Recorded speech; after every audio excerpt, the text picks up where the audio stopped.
Okay, well, thank you for coming back from lunch. I hope we can live up to lunch. That may be difficult. I am in the unaccustomed role of being the moderator of this panel. I'm not a moderate person to begin with. And number two, I'm both judge and jury. That is to say, I'm supposed to make my own remarks and in addition control my two colleagues, which is not a possibility. I'm not going to introduce either David or Lant because you have their introductions in the program, and that will also save time. Before I begin, I do want to make one editorial comment. Academics sometimes find it reassuring to bite the hand that feeds them.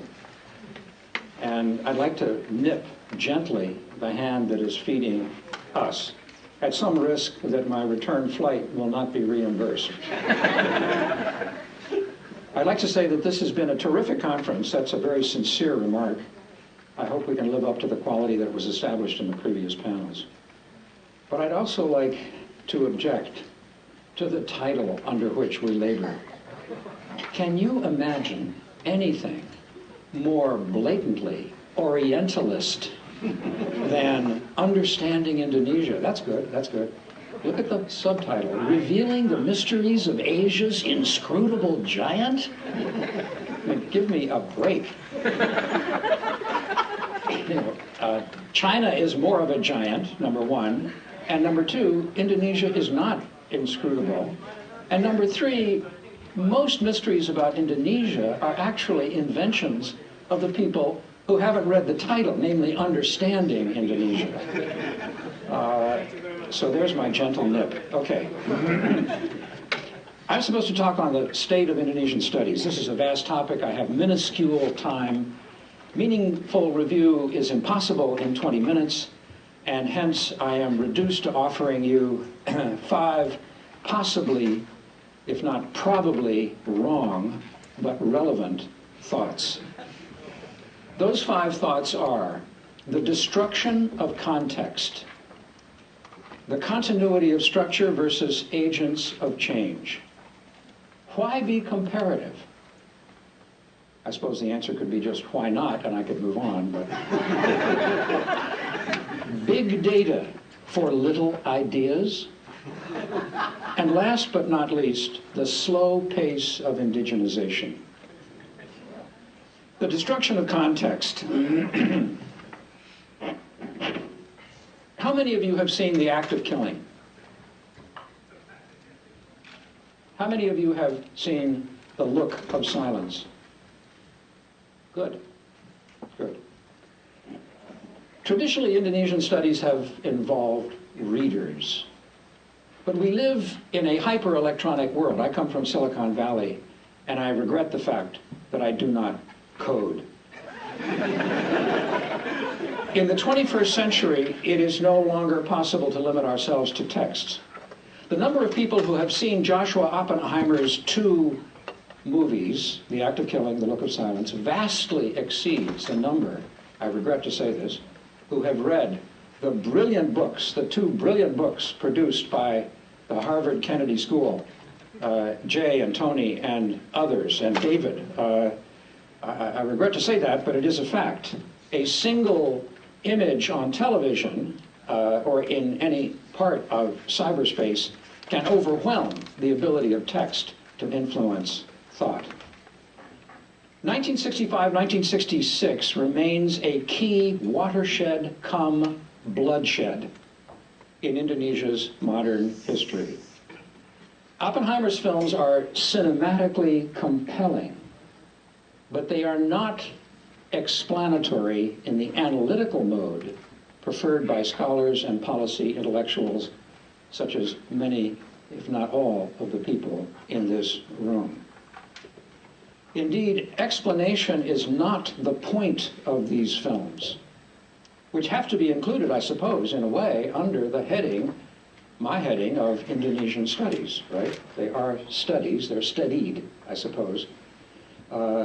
These films prioritize shock over understanding. Hier ist kein Warum. My German is terrible.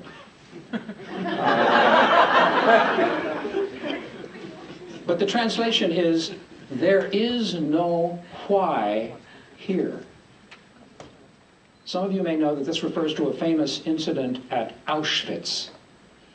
The brilliant analyst of the Holocaust, Carlo Levi, thirsty, tries to break off an icicle hanging from a roof at Auschwitz. The guard stops him. He asks the guard, "Why can't I lick the icicle? I am thirsty." The guard replies, "There is no why here."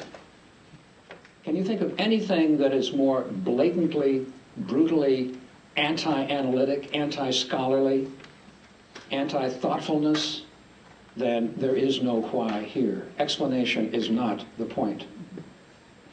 Now, I'm not obviously comparing Oppenheimer to the guard. Don't misunderstand. That would be truly obscene. Absolutely obscene. Absolutely obscene. But I do want to draw this parallel, that Oppenheimer's films focus on the ghastly and violent what, and in so doing, they obliterate the analytic why.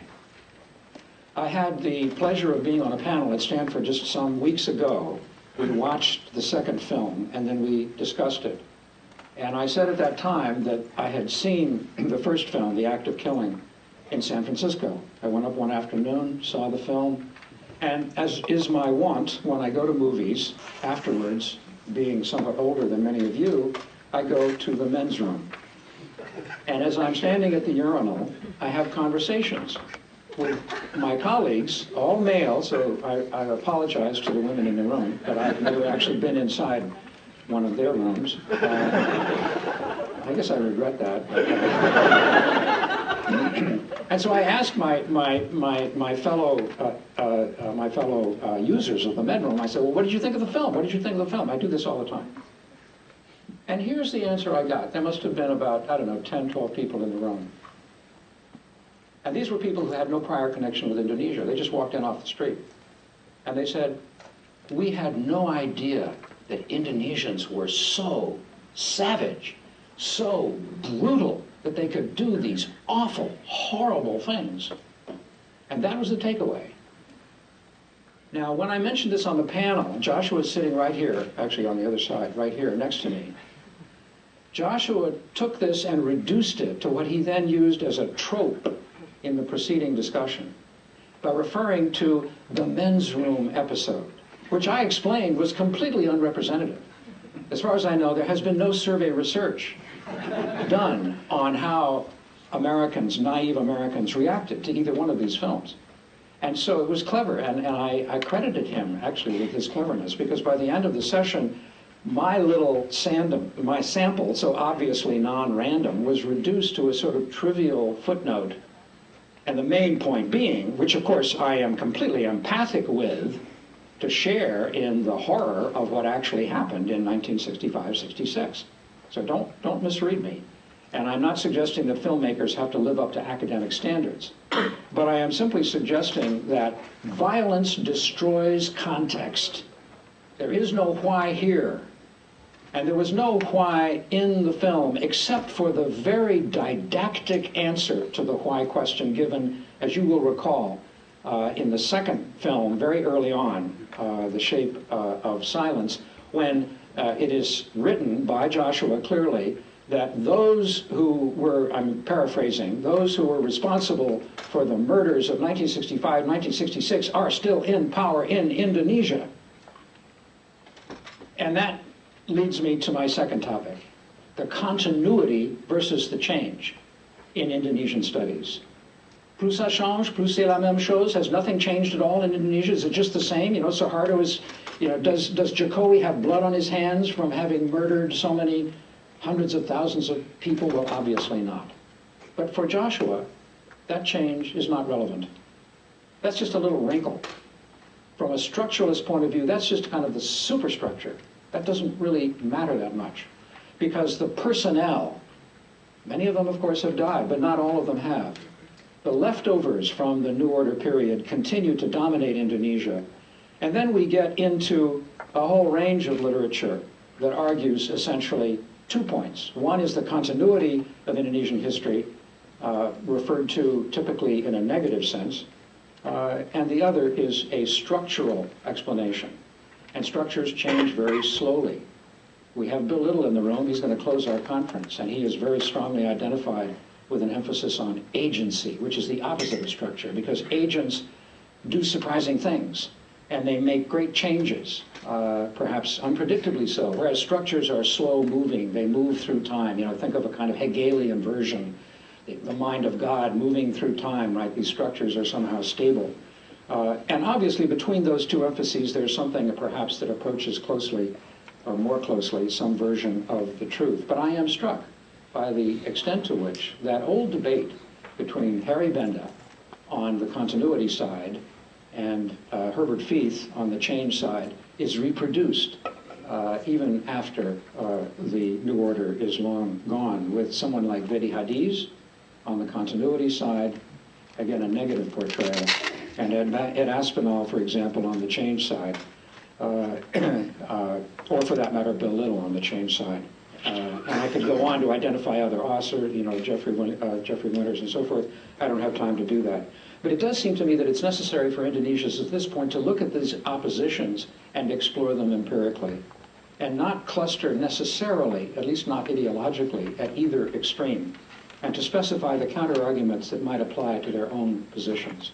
What if I'm wrong? What would have to be true in order to make my preference for agency or structure, for continuity or change, more questionable, or perhaps to improve it by changing it, by altering it in some way.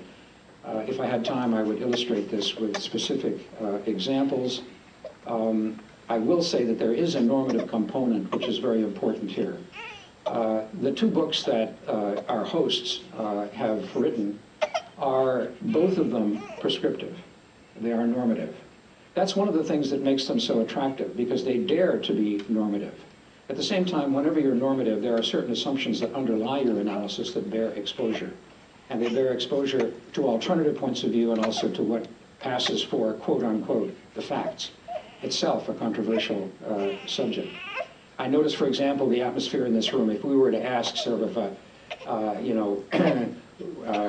what kind of assumptions reigned in this room since breakfast?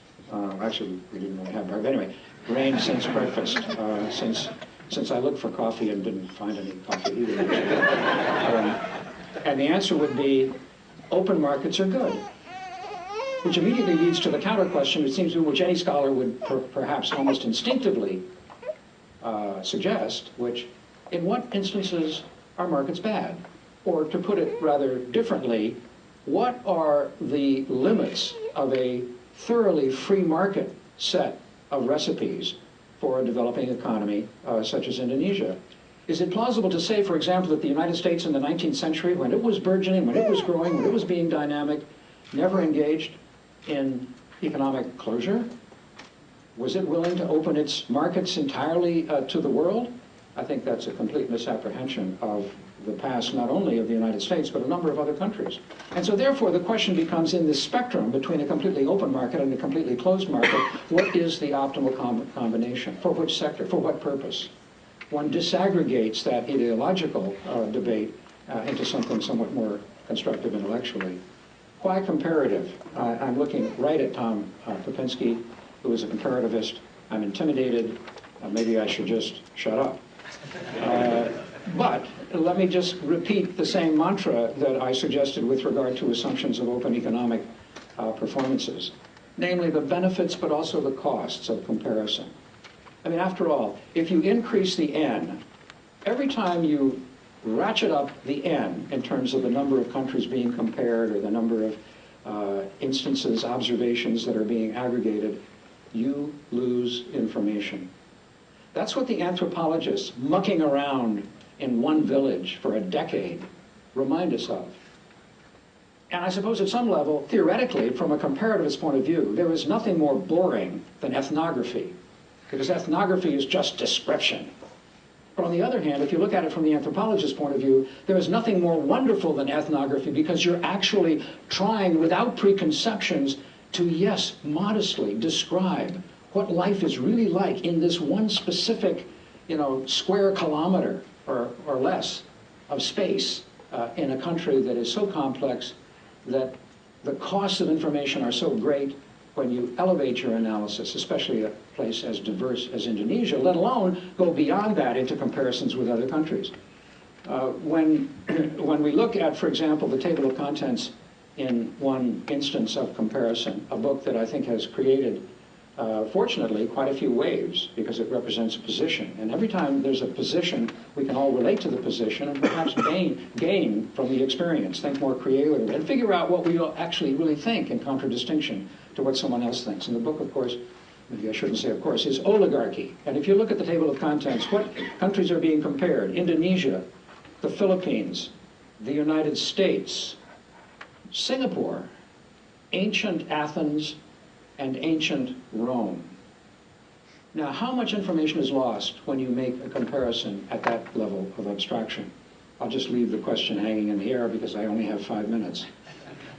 Big data, little ideas. Big data is sexy. At Stanford, in the political science department, there was for a long time a kind of mantra among graduate students that said, if you don't have any data, you don't have a dissertation. You got to have data. Data comes first. Now, data tends to be thought of as quantitative data. And these students would come to me and they would say, you know, Professor Emmerson, I'd like to write a dissertation on Southeast Asia, but I don't have a data set. I don't have a data set. I can't write a dissertation. I would say, you're crazy. And so is your professor. And you tell him I said that.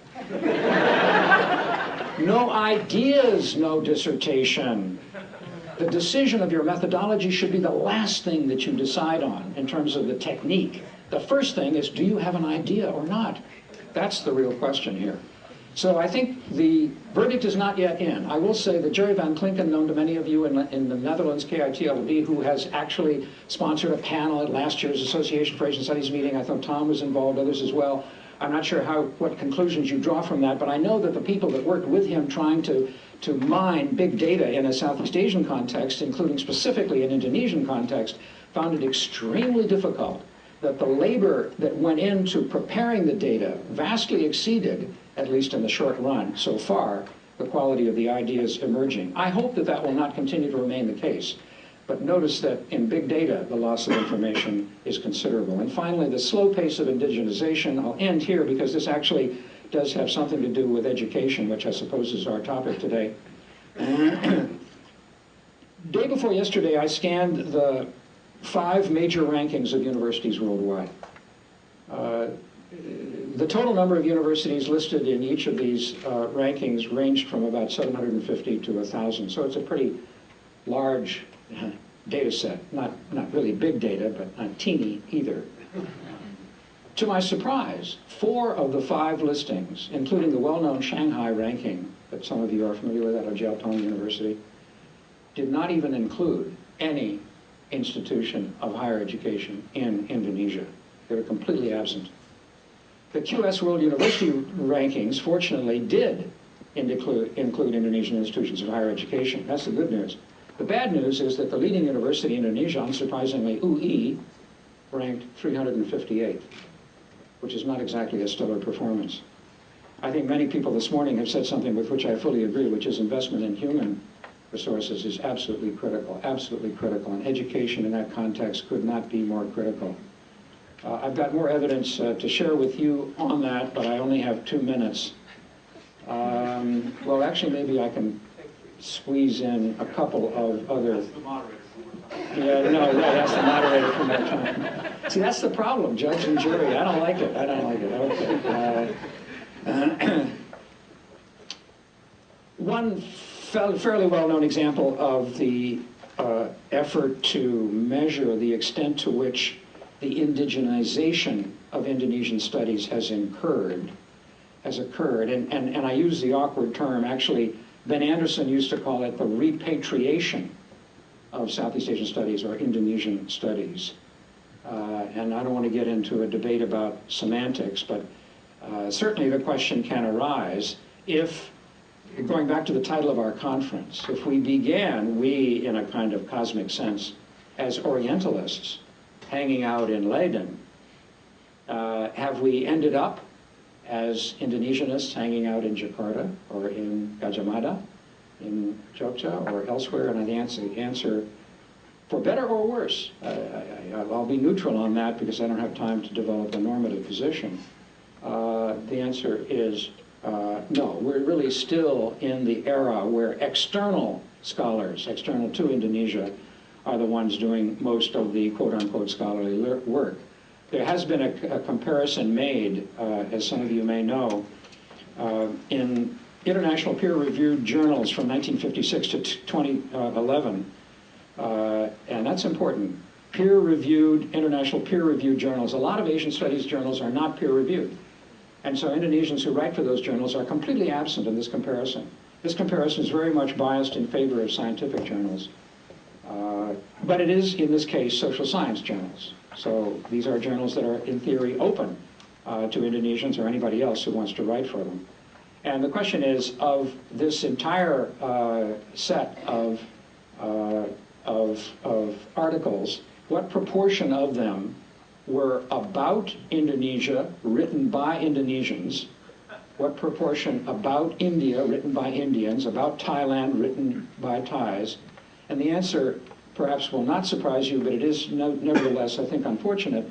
Indonesia's share was the lowest in the group, at 12%, which meant that 88% of these articles about Indonesia were written by individuals. Now, when I say they were not Indonesian, what I really mean is that their addresses were outside of Indonesia. So some of them were Dedi Hadi, so forth, Ariel Hadianto, right? Some of them were Indonesians.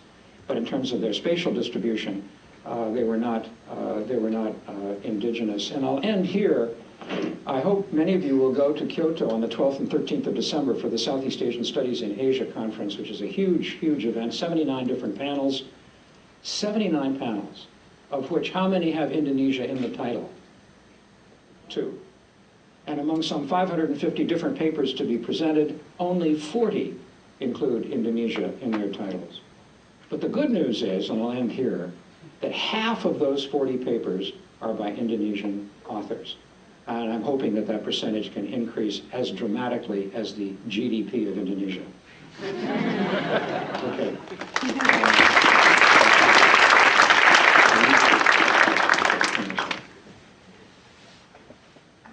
Okay, you've just heard an elegant, learned, witty, postmodern survey of Indonesian studies, and you will now get a middle school recapitulation of this morning. Can we, yes, okay. Yeah, no, I'm just, so let's try and get sort of a informal picture of where Indonesia is now. I think economists would say, or at least some economists would say, that the growth is sort of stuck in a 4 to 6% range. Dwight pointed out that lots of continents would love to be stuck in a 4 to 6% range, you know, especially if population growth is only about 1%. You're growing at a quite respectable rate, faster than any of the industrial countries ever did. The OECD countries did not sustain more than 3 or 4% per capita GDP over long periods. Nonetheless, we don't have that anymore as the yardstick of excellence. We tend to look at either Korea, Taiwan, China, India, and all of these countries, some of which are richer than Indonesia, are growing much faster. So the Indonesian growth rate is, by some accounts, disappointing, even though it's not that bad at all. The manufacturing, and this has been pointed out, as a percentage of GDP is falling, has been falling since 2000. By the way, I'm not only doing a regional context, but I'm trying to do the period since 2000, which I think is the relevant one to focus on for a variety of reasons, rather than going back to the crash and the Asian crisis and the Suharto era. So basically, the managers of Indonesia have managed to do what the Dutch always wanted to do, which is turn it into a source of raw materials, which, you know, is in some ways efficient. I know people in the World Bank that said it's great, don't worry, you know, it's fine. I didn't feel that way, but anyway. this lack of manufacturing, I think, is something we have to come back to when we think about the creative economy. I'll try to tie it together later. I think SBY started out well, but by many accounts failed to pursue reforms as aggressively as he might have done. And there are complicated political reasons for that, which I will not discuss since I'm just trying to characterize things here. Jacoby, I think, came in with a lot of hope, but he's now, I think, seen by many as inexperienced, undercut by Megawati. It's hard to get things done. They're not even spending the budget. There was some progress, not complete progress, on fuel subsidies, but there are many other things that are problematic, such as the chronic problems, well-known, corruption, infrastructure, power, education, and they're not being resolved very quickly. I think Lant will talk about education. And finally, the China slowdown is hurting and will hurt raw material exports, and that is probably bad for growth unless there's a good policy response, which, you know, there may be, or there may not be. But that, I think, is basically something we have to ask ourselves. Okay. This is something that has not changed in an ordinal sense in the last 30 years. It's the per capita gross national income, GDP. Per capita in 2014, if you did it in the 1980s, it would look relatively the same. Malaysia and Thailand are richer, Philippines and Vietnam are poorer, Indonesia's in the middle. It's now about $10,000 per capita in PPP terms, which means that if you're going to try to do labor-intensive exports, your wages are not going to be all that low, so your productivity better be pretty high. That, you know, aside from value chains and other things, even with the migration out of China, is sort of cautionary because you know, it's hard to get a lot of jobs from manufacturing these days. Even in China, it's not widely known that manufacturing jobs actually contracted for many of the past several decades. In other words, you know, there were other sources of jobs, but the state enterprises were declining so much they offset much of the other growth. Okay, this is annual GDP growth, and it may come as a surprise to people that since 2000, Indonesia has actually been the second fastest in this group of countries, which are the larger ASEAN economies. Vietnam was faster, but that's not surprising since it has half the per capita GDP, and you know, poorer countries tend to grow faster. The red line is the manufacturing rate of growth, and this again underlines the fact that Indonesia and Malaysia had slower manufacturing growth than total GDP growth, the blue line or bar. And you know, again, what that means is you were, in a sense, demanufacturing, deindustrializing in those countries. It was not true of the others. So the argument that you know, China was sucking all the oxygen out of the room is not true. Some of the ASEAN countries managed to industrialize over this period, but Indonesia did not. And again, we can talk about the reasons for that. They certainly include the exchange rate, and they certainly include other things. I wanted to use here the stock of FDI per capita last year. This is not the flow, it's the total amount. Indonesia and Vietnam are both at about $1,000 per capita. Malaysia and Thailand are much higher, and the Philippines is lower. If you think of it not in per capita terms, but relative to the GDP, Malaysia, Thailand, and Vietnam are all around 20% of GDP is the stock of FDI. Indonesia is around 10%, much, much lower. And the Philippines is single digits. The Indonesian stock is skewed towards extractive industries and import substitution, as was mentioned this morning.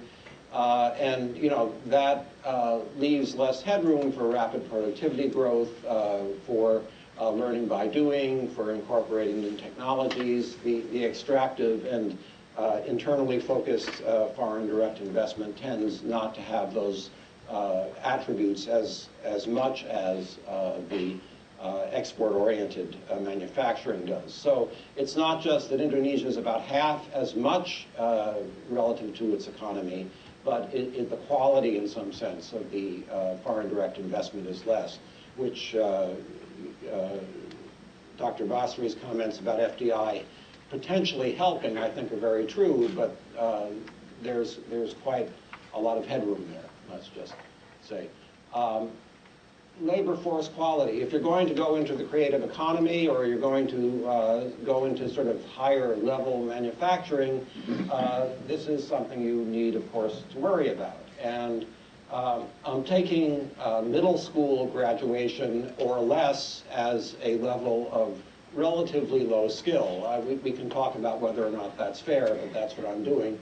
And, you know, in 2000, 78% were middle school or less. By 2014, it was 65%. So as the older groups, which are less educated, age out of the workforce, and the younger ones who are, you know, more educated age in, you're getting a slow improvement, if you like, from 22 to 35%, if you turn it upside down, in skills. The PISA is a program for international student assessment. They give tests to 15-year-olds all around the world for those countries that will support it. To its credit, Indonesia does support it. A lot of countries don't. That's the good news, that they actually test. The bad news is that the scores are rather low, 75 to 80% of average, and very, very few in the very top group of students in the world are Indonesian, unfortunately. And then I think when you talk about labor force quality, you tend to think of the workers, but you should also think of the structure of the economy. Very, very few of those workers working in Indonesia are in what we would call regular jobs, you know, regular employment. They were only a third in 2000, and they've only gone up 4 percentage points to 37% in 2014. Most workers in Indonesia are self-employed, casual, temporary, family, unpaid, you know, where it's very, very hard to get, you know, rapid productivity growth. It's not a structural situation that favors rapid technology accumulation, mentoring, skill accumulation, and so on. So that, I have to tell a story. I was in Medan in 2010 talking to the head of the Bank Central Asia, I think it was, good young manager, very, very sharp. And I said, do you make big loans? He said, oh, yeah. He said, we make big loans. I said, 50 million? Oh, yeah. 100? Yeah. 200? Mm-hmm. 400 million? He said, well, we've got to check with Jakarta, but yeah, we make $400 million loans. I said, palm oil? He said, what else? And, and I said, well, what about smaller loans? He said, we make a lot of loans for motorcycles. And I said, what about in between? He said, not so much.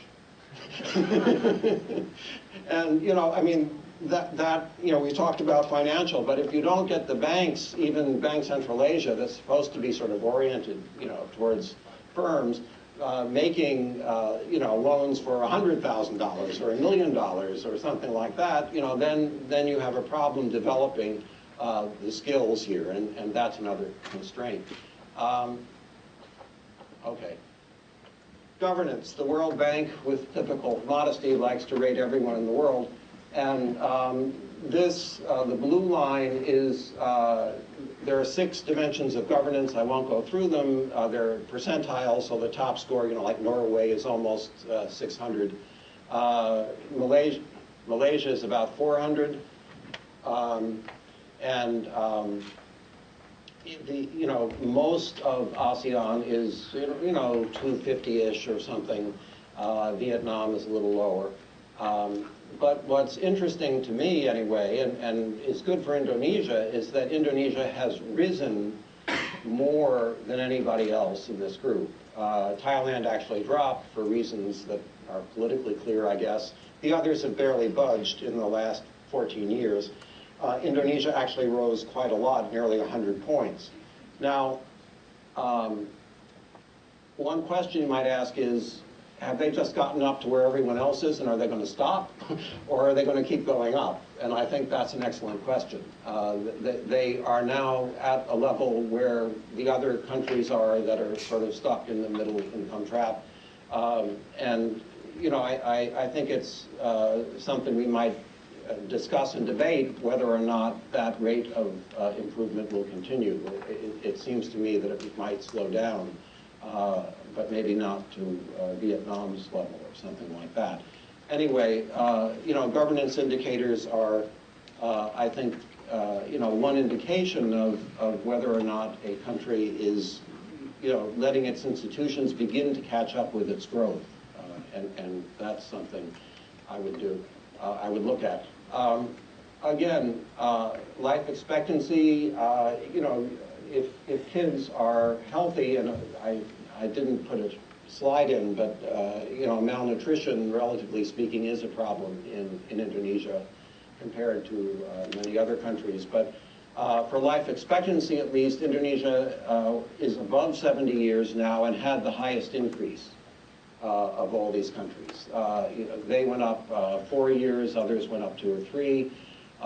And 4 years from 69 years is a big increase in 13 years.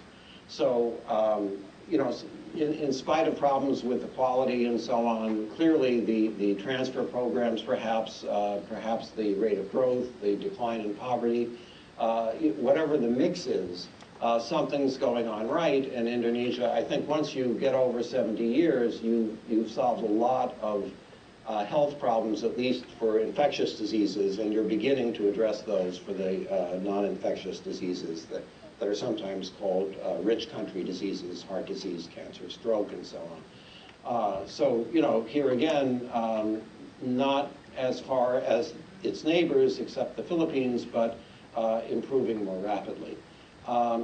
Okay, gross enrollments. These are for secondary school, I should have, and tertiary. There's not all that much difference in secondary school enrollments throughout this sample, which is surprising to me anyway. No, 2010 to 13. Okay. Yeah. And on the other hand, I'm sorry, I'm running out of time. It's okay. The tertiary enrollments drop, and you know, but again, they're not all that different from Malaysia, the Philippines, and Indonesia. So, you know, in terms of coverage, not quality, Indonesia has done relatively well, but you know, again, I think you need to ask quality questions, which I think we'll get into shortly. So, you know, what is reality for Indonesia? Well, I mean, the first thing that strikes me, because I work in Myanmar, is the nation is actually held together during an extremely difficult transition. And I mean, and that's sort of the biggie. I mean, it's you know, gotten the military more or less out of running the country. You know, it's decentralized more or less successfully in the sense that, you know, there aren't serious centripetal forces pulling the country apart. Its governance is improved, and so I think that is huge for a country as diverse as Indonesia. The growth is typical of Southeast Asia. Even Vietnam has slowed down, and poverty has been reduced by 1/3 since 2000. So in that sense, you can give it, you know, at least a B or B plus, if not an A, in not only the pace but the quality of growth. I think Jokowi has begun, and I underline begun, addressing some long-term issues, but, and here's where I have a shred of analysis. As I look at Indonesia, I think there are 3 old emerging forces, different from your list a little. One is nationalism, and one is populism, and one is cronyism. And the reason I want to list these is because each of them is not necessarily bad in the right amount. nationalism holds a country together. It leads you to want to integrate economically, lower inter-island shipping costs or something, which needs doing. So, being nationalistic is not bad unless you push it too far or execute it poorly, and then you get, sort of silly rules on ownership or processing or other things that really don't accomplish much and just alienate others. I think your prickly nationalism was basically saying maybe it's being pushed a little too far or pushed the wrong way, and I think I would agree with that. Populism, here again, if you can, collect some real estate taxes on urban real estate that's gone up, or get some services delivered, that's not bad at all. It's a useful use of populism. On the other hand, if you demand fuel and electricity subsidies or, very high minimum wages that have no connection to reality, that could be a problem. And cronyism, you get cronyism everywhere. Business people have money, politicians need it, favors are exchanged. I'm not saying that is right, but neither is it destructive unless you create a high-cost economy, you destroy accountability by, corruption of politicians and so on, and people lose faith in the entire, government and democratic project. And, then you run into problems. So I think, Indonesia has done remarkably well, but perhaps needs to do even better going forward. And how it does that, I think, is the question we will hear about in education next. Thank you.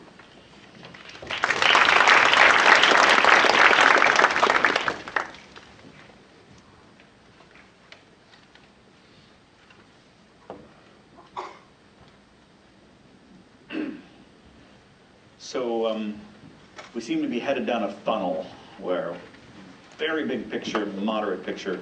I'm going to make some really simple, straightforward, sort of caveman, brutally simple points about one particular element of this. So this mainly draws from a book of mine, The Rebirth of Education, Schooling Ain't Learning. So it is, we're talking specific about Indonesia, but many of these issues are sort of global and generic. My basic case is that one really needs to pivot attention from schooling to education. And the reason I'm showing a huge ocean liner is that the systems that led to the massive expansion of enrollments in school have enormous momentum. So there's enormous momentum to keep doing the same thing. And trying to turn this kind of system takes a lot of energy and takes a long time, but it's really important you do it. The world has been fantastic, the world and Indonesia has been fantastically successful at expanding schooling. The only problem is that no one really ever had a schooling goal. What do I mean by that? If we disassociate schooling from how much is learned while in school, schooling is exclusively measured as time served. What other social process do we measure as time served? So we never really had a schooling goal. We always had a learning goal. We always had a goal that by spending time in school, you would acquire skills of competencies, skills, beliefs, attitudes that would unlock opportunity. And the difficulty with the world is that the learning profile, the connection between how much time one was spending at school and how many skills were being acquired has been too shallow, such that kids are spending time in school without ever really unlocking the door to opportunity. So, and the thing that links those is a learning trajectory. So how much do you actually learn per unit time? How much are kids learning from year to year? And the learning profile has just been quite flat, so that you're not learning enough per year such that you can spend a lot of years in schooling and still not acquire skills. And these are connected in some very complicated dynamic way because there's a distribution. And I'm saying this because most people test schooling skills at a given year. We'll test what 8th graders know, or we'll test what the 4th graders know, and that produces a distribution of what all 4th graders know. But what kids know in 4th grade is the dynamic of everything they've learned from when they were born to when they're in 4th grade. And what they know in 8th grade is the accumulation of the dynamic of everything they learned from when they were born to when they were in 8th grade. So the learning profile is connected to what we observe when we observe kids at a given age. So in Indonesia, what happens, and this is just the distribution of the results of PISA, which is the international program, and this compares the distribution, because everyone talks about the average. Well, you know, the average PISA score for Indonesia was this versus that. But we should think about the whole distribution, because when you test children at a given age, there's a big distribution. Some kids know a lot, and some kids know a little, and there's everything in between.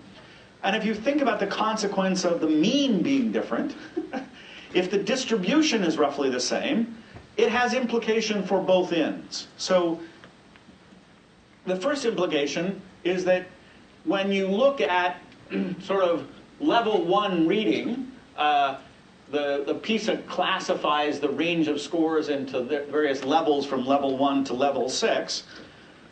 You know, over half of children are at or below level 1 in reading. Now, level 1 in reading is functional illiteracy. It means they have spent, these are kids tested at age 15, so they have now spent time, you know, almost 10 years in school and really still remain functionally illiterate.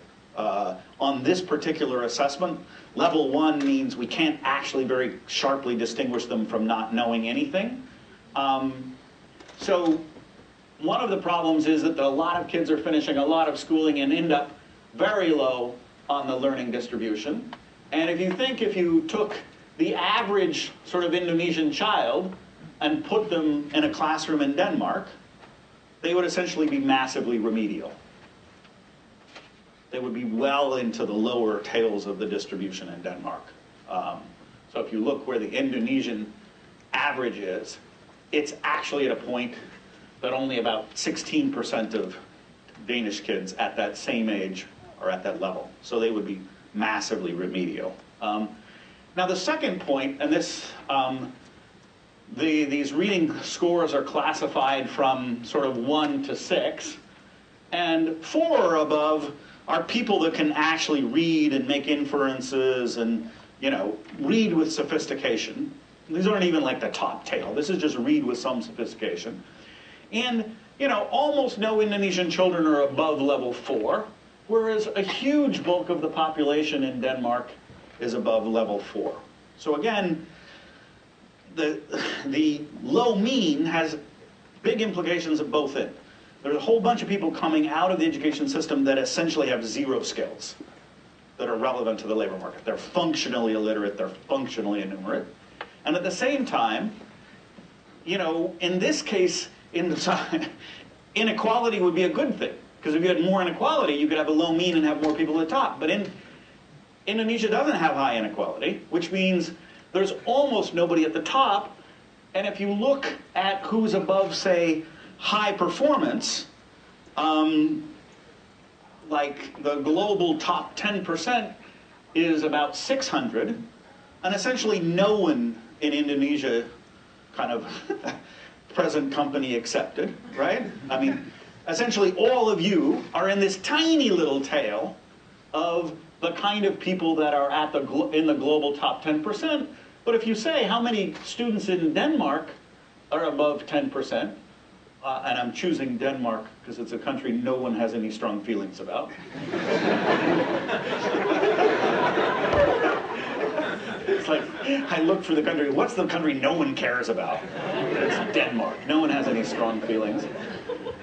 Anyway, if you look at how many in Denmark are above the global 10%, it's about 15% of the population because they're well above average. So this has consequences for both the economic future and the academic and research future of Indonesia, which is everybody who is going to be in charge and be a researcher, be a scientist, be an inventor, be an entrepreneur, is going to need a high-level skill set to be a globally successful in any of those domains. And that's like, you know, there just aren't enough high-capability Indonesians to do all of the things that Indonesia needs done, including more research, more Indonesian studies, more entrepreneurs, more more top civil servants, more economic policymakers, et cetera, et cetera. So now the problem is, I have, if I had a long time, I would give some very bad news and then give some good news. I may only have time for the bad news. So think of it this way, and I'm going to test whether or not you really are in the sort of top 10%. Is in 2012, if you averaged across the 3 PISA subjects of reading, math, science, the average Indonesian score was 384. The global mean by construction was about 500. I mean, that's how they normed the assessment. Now, moreover, Indonesia, and again, much to Indonesia's credit, they have persisted in taking this assessment. Most countries take the assessment, most developing countries do the assessment once, get very bad scores and say, well, we're not going to be so stupid to do that again. And they stop doing it, leading to a new lagging country every time just because the ones below it dropped out. But Indonesia's been doing it pretty faithfully, and if you look at the pace of change, how fast is it getting better? The pace of change, again, averaged across these 3 subjects, is the gain of 0.4 points per year. So it is getting better, but it's getting better. You're at 384. Kind of, I don't think any Indonesian should rightfully aspire to be not at the same learning quality of the United States, which is not a super high standard. And the United States is about at 500, averaged over the 3 subjects.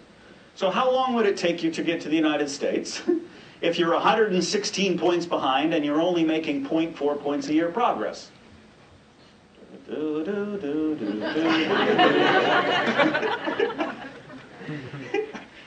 Well, this is your estimation component of the presentation. It's about 2.5 times 116, right? So it's a big number. It's about 300.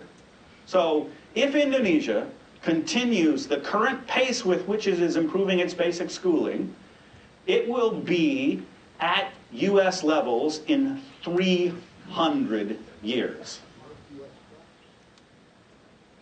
I mean, that's just an unimaginably long time. It won't have quality education for you. It won't have quality education for your child. It won't have quality education for your child's child. It won't have quality education. So basically, Indonesia, it needs a vast acceleration in progress in learning per year. How much more are each additional cohort coming out with skill sets? And the acceleration has to be massive. You can't look for small gains and be happy. You can't say, oh, well, we're making progress and we're going to do this and it's going to go from 0.4 to 0.6.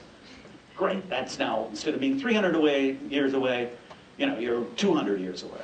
You need to think about more like, what would Indonesia need to do to be making 4 points a year progress? At 4 points a year progress, then you can talk about solving the problem in a generation, right? Now, more bad news is there's 2 things that everybody wants to spend all of the money and put all of the attention on that aren't going to work. They're just not going to work. But in spite of the fact that they're not going to work, this is where all the money and all the attention wants to go. And so the first is everybody's going to want to expand the years of schooling. Right? Everybody says, well, we achieved universal primary, let's achieve universal junior secondary, we achieved universal junior secondary, let's achieve universal secondary, we achieve universal secondary, let's achieve universal tertiary. This is like saying, I want to get high, I'm walking up a very shallow ramp, let's walk further.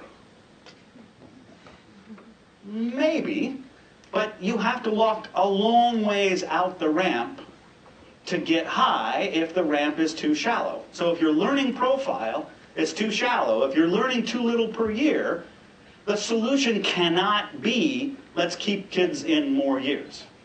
It just doesn't work. And I've got these calculations to show you, to show this point that I invented myself so no one understands them, which is a good thing and a bad thing. But this is sort of saying, this is where kids drop out, and this is 2007, so this is a little old, but it looks roughly the same. And then this is the distribution of scores at each grade. So here are the kids that dropped out in 6th grade. The average score of kids in 6th grade was about here. Here's how many of them there were. And here are the kids that were reaching 9th grade or higher. And here was their score. And we said, let's say our goal was to have every Indonesian above this really low standard of a 420. Right? And keep in mind, 500 is the average. 420 puts you in a remedial classroom in an average OECD country. But there's still only 42% of the Indonesian population reaching age 15 above that threshold. Okay? So the reason I have this complicated figure is now I can simulate two different alternatives, right? One alternative would be to get rid of all these dropouts. Well, these kids don't know very much because they dropped out in 2nd grade. So let's just say, suppose I got everybody to the end of the ramp, but at the same height, at the same ramp, right? So I've just slid everybody along the path of learning there is, and that would increase the fraction of Indonesians above the threshold from 42 to 55. And that would have taken all of your money, all of your effort, all of your attention to get to universal completion, and it just wouldn't have produced that much in terms of the actual learning population of children as they reach age 15, because you were still pushing up a very short ramp. Now let's say, so that's about 13 percentage points gain. Now let's say we could steepen the ramp, and we steepen the ramp by a lot. Just as a simulation, we're going to increase the ramp so that the scores when they reach grade 9 are a standard deviation higher than they were before. So we've steepened the ramp. Now, even if we don't take care of the dropout, kids are learning more per year. So kids drop out at 6th grade with more learning, and people reach the 9th grade with more learning.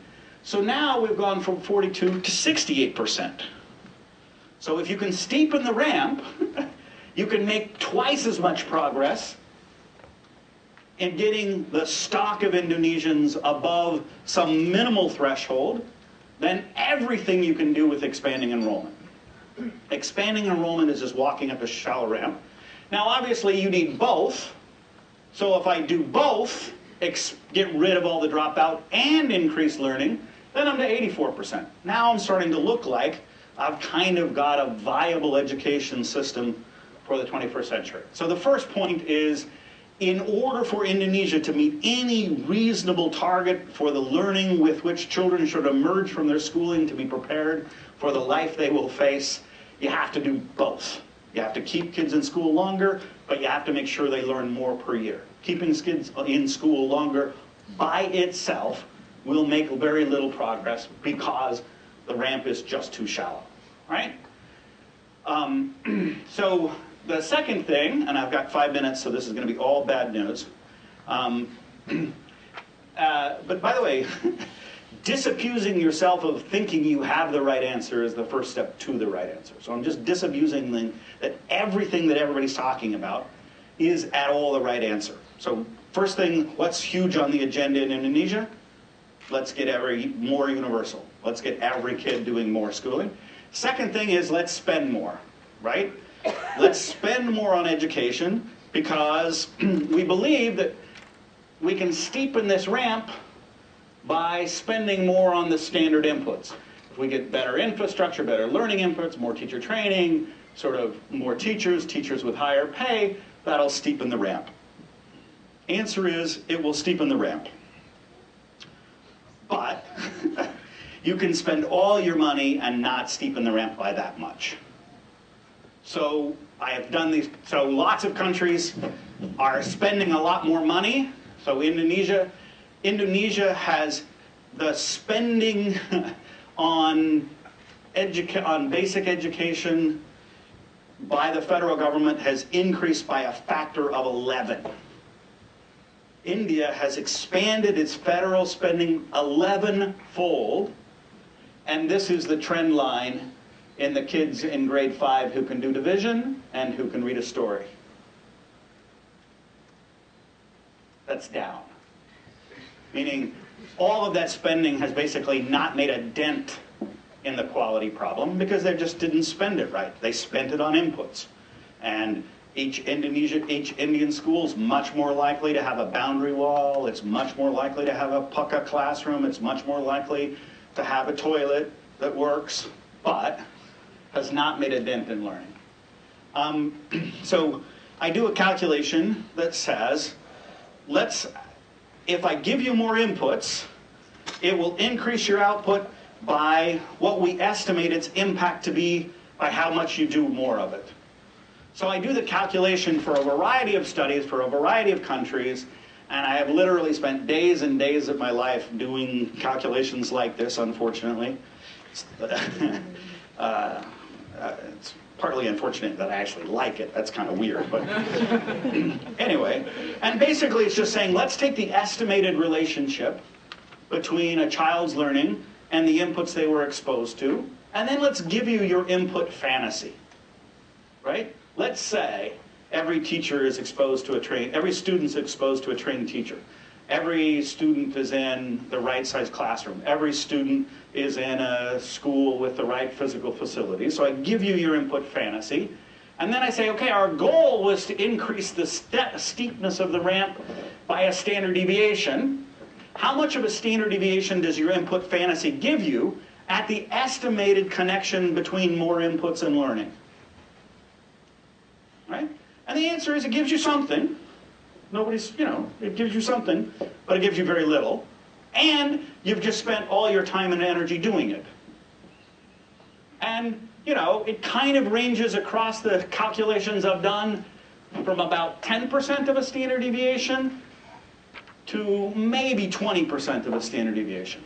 So, if Indonesia were to adopt an input-oriented approach to expanding enrollment, it could spend enormously more resources expanding the number of years kids attended and expanding by an input definition the quality of schools they're exposed to, and 10 years from now they would be roughly in the same place on learning. And they would be making roughly the same pace of progress. And Indonesia, as you might know, has roughly done this, which is, here is a randomized evaluation of the impact of the recent thing of doubling teachers' salaries.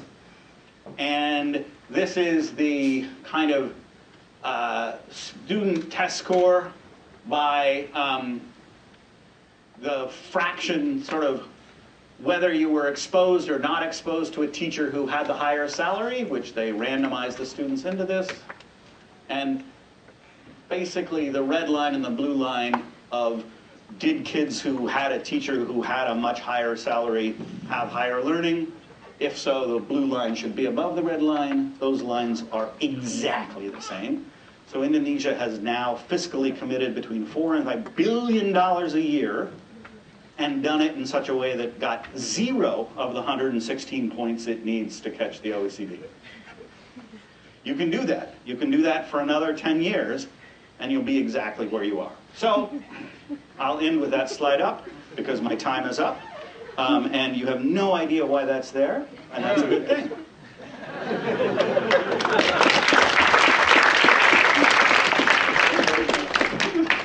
Okay, questions, refutations? Yes, please. I think we're supposed to introduce ourselves. What's your name, please?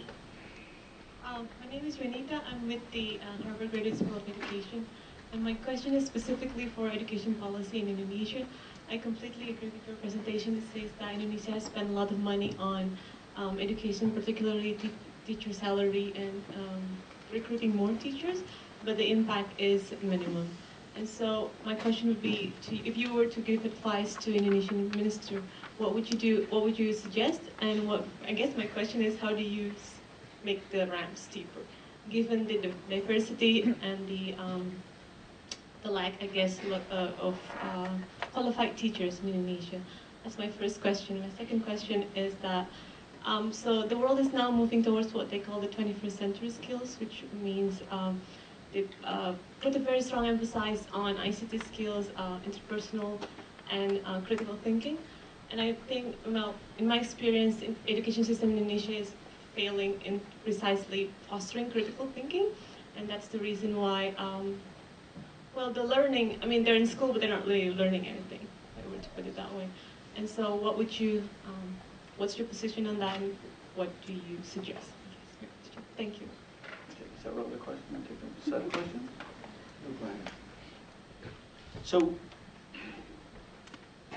So I think there's a book, and I have no idea what the book says, but I've read the title. And so since I'm an academic and specialize in bullshitting, I'll say what I think I infer from the title. And the title is if you meet Buddha on the road, kill him. Right? Now, what I interpret that to mean is if someone comes to you and tells you, here is the answer of how Indonesia can steepen the ramp, you know it's not true. Right? So my advice to the Ministry of Education of Indonesia would be, rather than assuming there is an answer out there, and all we need to do is take the answer and implement it in Indonesia, you need to set your target. You need to measure the progress you're making on the target. You need to free people up in the system radically to innovate in ways to achieving the target, and you need to then adapt and adopt the things that emerge from that process. So it's much more a process answer than a concrete answer, because what everybody's going to say is, oh, the solution is technology. The solution is more, you have to be able to fire teachers. The solution is community engagement. What we know from decades of research is that the solution is some combination of all of those things that's appropriately adapted to the context and then rigorously pushed and adopted. So people are looking for the wrong kind of answer, right? And so if somebody comes to you with that answer, I'm not recommending anybody kill anybody, but I'm just saying, if anybody comes to you telling you the answer, they're not really Buddha, right? They don't have the answer. And so the answer is, the way Indonesia will find the answer is reorient the way Indonesia's thinking about it. Indonesia's been thinking about it as this is a technical problem that we just need to push more inputs into, and it's just not going to work that way. But reorienting the way you're searching is, in fact, the way in which the answer will be found. Then secondly, I'm all for critical thinking skills, but let's think about two different modalities of that, approaching that. One is I'm teaching critical thinking skills as a way of teaching kids to read and write. The other is but most of the literature about critical thinking skills assumes it is geared to kids at 600. Right? So Korea's problem is they've got kids at 600 that don't have adequate creativity. Right? That's not Indonesia's problem. If you're at 400, I don't want you using critical thinking skills. What have you got to be critical about? You can't even read. So I'm all for a pedagogical strategy that says, let's encourage students to think more critically in order to teach them the basics, rather than, oh, they know the basics, what we need to emphasize is critical thinking. Two very different modalities of approach. Are the snakes to kill Buddha? Yeah, the snakes definitely will kill Buddha. No, the snakes are just, it's a point we make called isomorphism, which is you can pretend to look like an effective schooling system by building schools and hiring better trained teachers and saying they all now have an undergraduate degree. But one of these snakes is poisonous and one of these snakes isn't poisonous.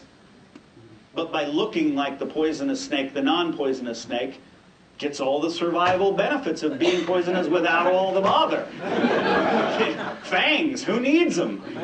Right? I can just rely on looking like a poisonous snake.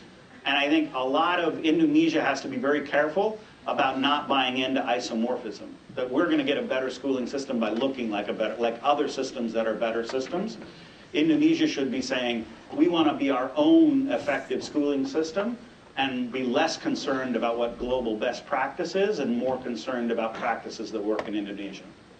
As the moderator and also a presenter, let me appropriate the role of a questioner as well and ask a question really to the audience, because I don't want to take your time, but or make it a statement. Is there an implication, a subtext in your position that it's not, worth raising the ramp, it's just not going to work? an assumption that is essentially elitist. I remember the days in the Ford Foundation when a suggestion was made that the Ford Foundation should support centers of excellence in education in Indonesia. And on grounds of inequality, it was politically unacceptable. I mean, to summarize a long debate that went over a period of years. And I'm just underscoring that, not to take a position on it, but to suggest that if I were Indonesian and I realized that there might be a political problem with what might be a better solution, namely a more elitist one could perhaps, in the context of realpolitik, work out a moralpolitik that is not too egregiously elitist and still does generate the success that we all want. That's just a comment. Any other, sorry about that, any other questions or statements? Yes, please.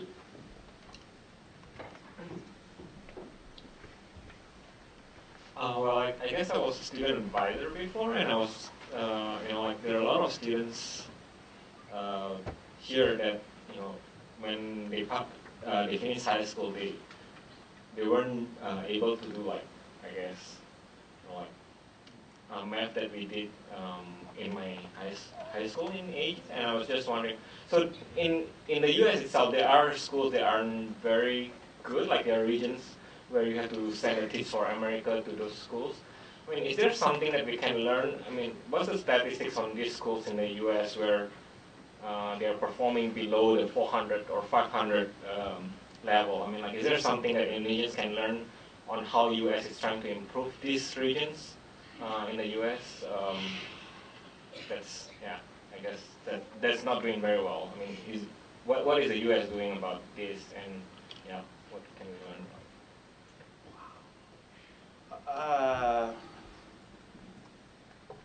Oops, we're out of time.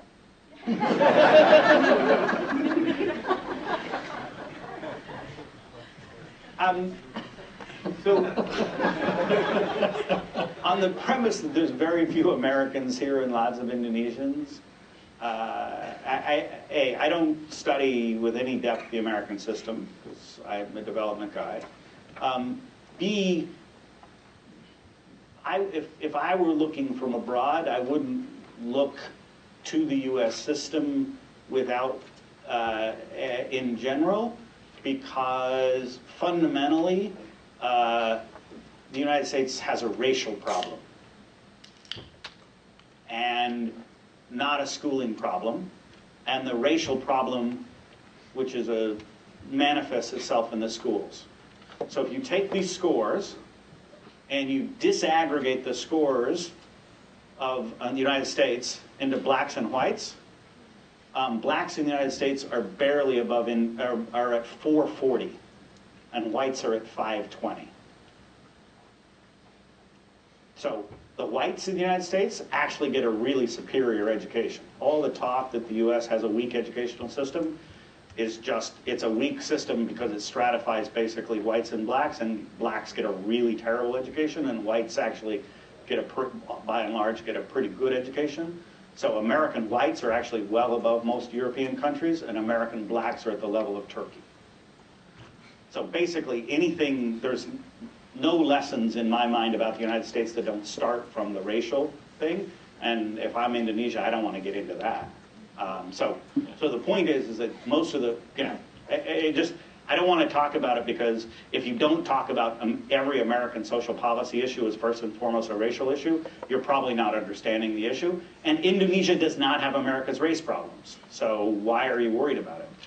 What education countries will you learn from?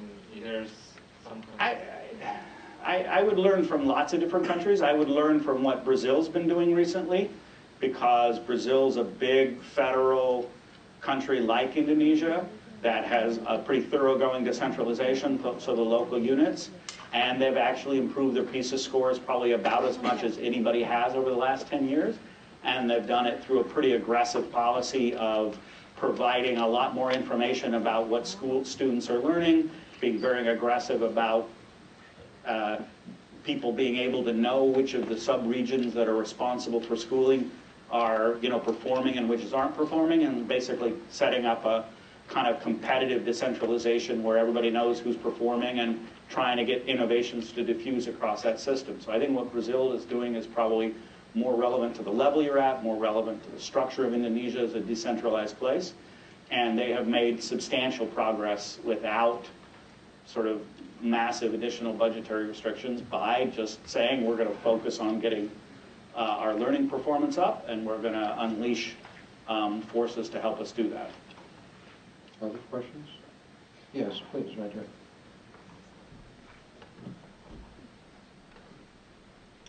My name is C.T. Tang. I live locally.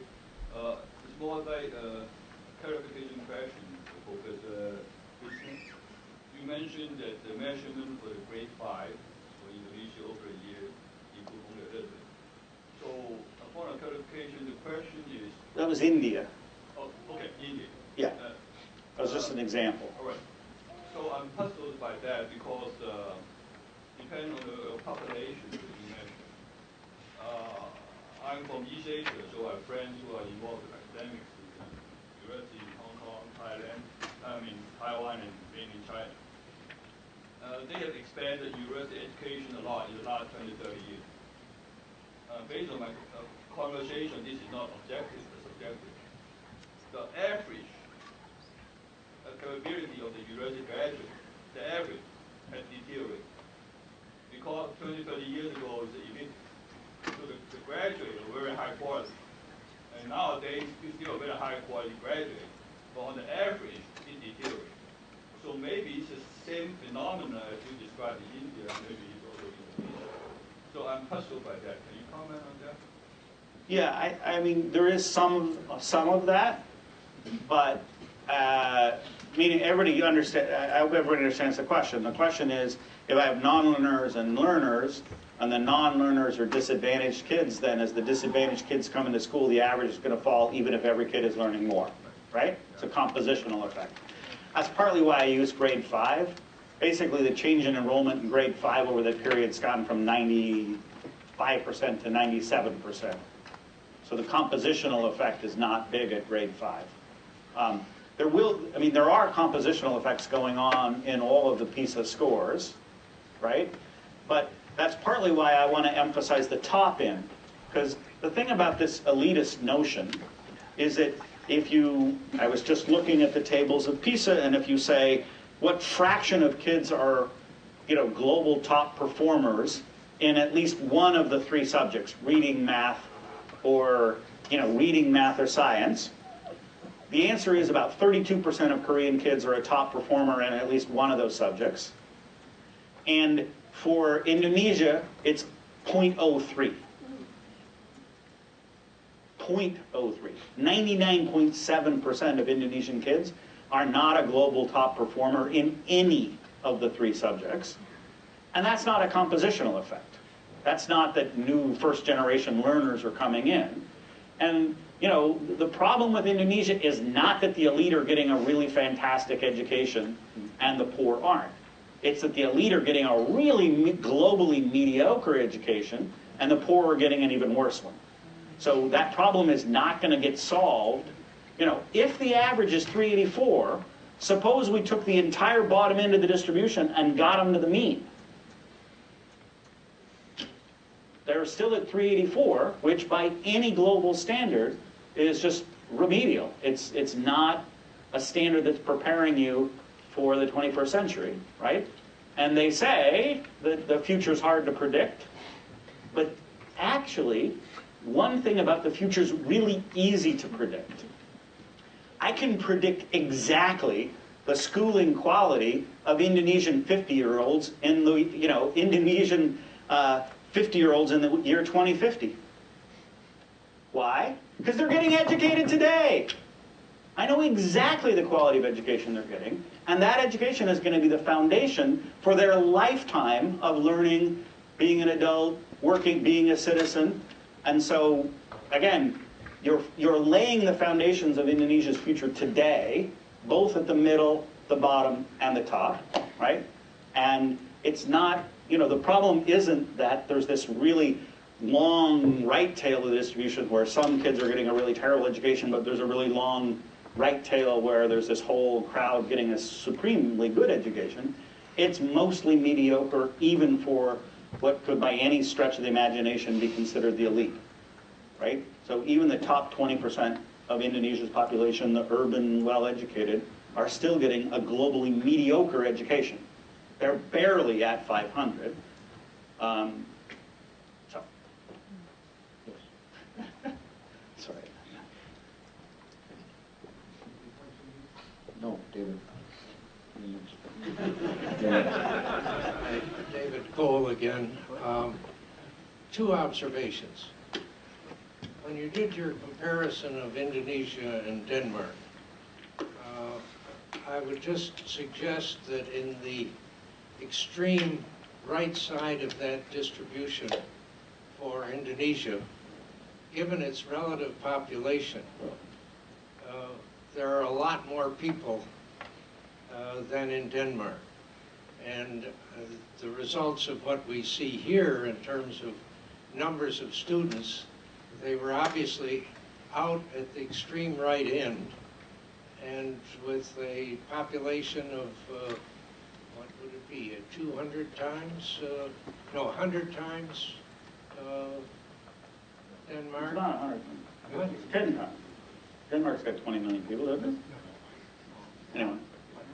But by the way, I've done these calculations, Okay. Well, and they're not like what you think they are. Meaning, if I do the calculation of let's take a cohort of 15-year-olds in Indonesia, Yeah. right, and say how many Indonesians are there total above, say, a global standard of 600, right? They're probably literally all in this room.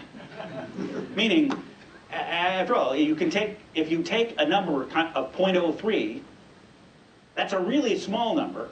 And if you multiply it times a really big number, it's still a pretty small number. So I can't off the top. I've done this calculation for Mexico, which has substantially better performance than Indonesia. You know, it's more like at 415, and Indonesia's at 384. For Mexico, the total number of kids of a cohort in the global top 10% is 3,000 a year. So there, 3,000 a year. I'm not denying that So, there it's just- are limited numbers. I'm just suggesting that comparing a very big country with a very small country Yeah, may raise but- some issues. I just make one other point. Yeah. And that is that you mentioned earlier that elitist approach and the backing away from it in education. And I would suggest that the Ford Foundation adopted an elitist approach to the training of economists in the 1950s and 1960s, and I think it had a pretty high fail. Yeah, I was not taking a position against elitism. Stanford is the Harvard of the West, or maybe it's the other way around. I won't No, we're definitely not the West. You were suggesting that the foundations had backed off from that. Maybe they have, but I just think that that's an example where initially focusing on a very special group and giving them very strong support has had a very substantial benefit. I share Tom Popinski's comment earlier today that it's a vague concept, but a kind of moralism is in evidence in Indonesia. And that is perhaps not unrelated to the resistance that might be faced by a concentration of resources on developing centers of intellects of excellence, which would generate individuals of excellence. That was my comment. Any other? Oh yeah, here we go. Wait a minute. Gus, you were coming. I have a question for you. Sure.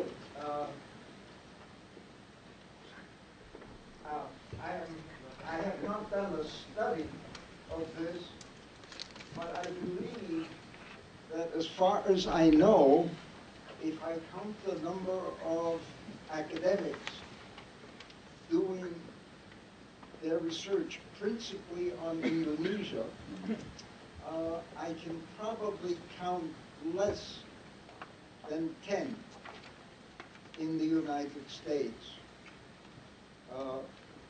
who are regular faculty members working on Indonesia. Now, I probably don't know them all, so maybe there are more than 10, but there's surely not many more than 10.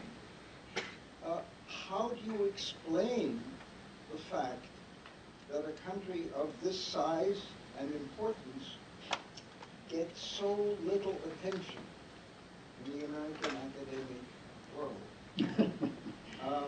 And if I think in terms of the people who are doing this work who are less than 60 years old, I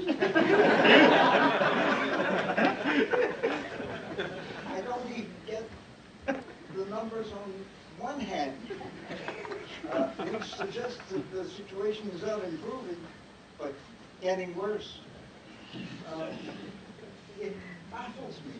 Well, I would challenge your closing judgment. It's not necessarily getting worse. I mean, as I tried to suggest, there are certain costs involved in comparison across countries. But as I didn't say, for lack of time, there are benefits as well. That's the normative comment. The empirical comment is that globalization has changed the institutional preferences involved in higher education and research. We think, as I suggested in my imagined version of studying a village, that anthropology is all about villages and in depth, right, rather than in breadth, right? But villages increasingly cease to exist. Urbanization has, in a way, obliterated the traditional core focus of anthropology. And that means that place matters less. Anna Tsing, an outstanding anthropologist, does the globalization of the mushroom trade, which has taken her far away from the focus on any individual part of the country, or the world for that matter, that produces mushrooms. So globalization has reoriented the priorities of disciplines that previously in the post-war period, as opposed to the post-Cold War period, might well have been preoccupied in the study of individual countries, as certainly was the case in Indonesia and the glory days of the Ithaca Mecca, if we can call it that, which are over. And I don't think we should be too sad about that, but rather simply look at the adaptation of scholarship to a radically changed environment. But the other thing I would say is that if you want to meet some terrific people who do excellent work on Indonesia, go to Australia. Australia is so close to Indonesia that in a way, it can't afford these grand comparisons that colleagues perhaps here in the United States feel that they can make. It's just too important. And so the number of outstanding books, I mean, Ed Aspinall, I could go on with individual titles and names, but I think the point is made. And I've just received word that this is the end of our session, or should I tolerate another question, or you tell me? Yeah, okay, so thank you very much. Thank you.